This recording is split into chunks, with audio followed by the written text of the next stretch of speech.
मुंबई महापालिकेची आज विशेष महासभा, स्थायी सुधार शिक्षण समिती सदस्यांची निवड होणार. कुणाची वर्णी लागणार याकडे लक्ष, तर विरोधी पक्षनेत्याचीही घोषणा होणार.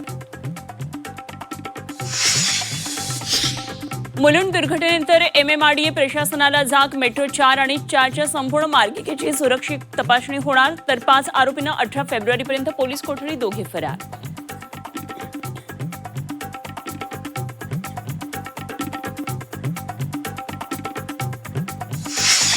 उपमुख्यमंत्री एकनाथ शिंदे यांनी बोलावली MMRDAची बैठक. वार्षिक अहवाल सादर केला जाणार. तर मुलुंड मेट्रो दुर्घटनेवर चर्चा होणार.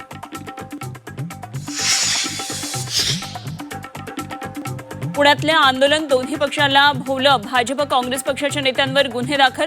एकमेकांना विरोधात दिलेल्या तक्रारीनंतर 2 वेगवेगळ्या पोलीस ठाण्यात गुन्हे दाखल.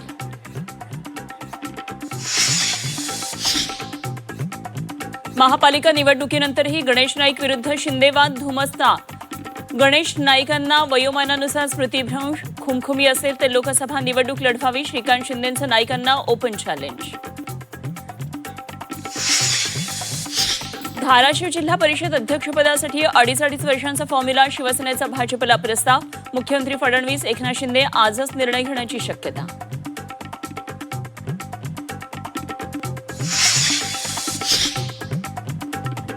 पदभार स्वीकारल्यानंतर उपमुख्यमंत्री सुनेत्र पवारांच्या पहिल्या भाषणाचा व्हिडिओ समोर. अजितदादांच्या जाण्यानं आपण पोरके झालो. भाषणात अजित पवारांच्या आठवणींना उजाळा. अजितदादांच्या अपघाताचा नवीन व्हिडिओ समोर. विमानाच्या अपघातानंतर मोठा स्फोट झाल्याचा व्हिडिओतून स्पष्ट. तर DGCA कडून वैमानिकांच्या मद्य चाचणीचे व्हिडिओ रेकॉर्डिंग करण्याचा नवा निर्णय.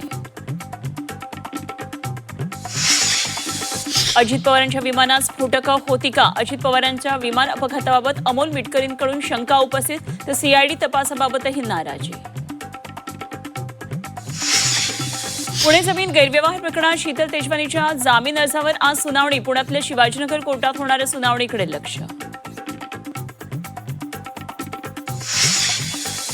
रायगडावरील धनगर वस्ती सौर दिव्यांनी उजळली. आमदार गोपीचंद पडळकरांच्या प्रयत्नांना यश. धनगर कुटुंबांना चांगली घरं मिळवून देणार. पडळकरांचा रायगडवरच्या रहिवाशांना शब्द.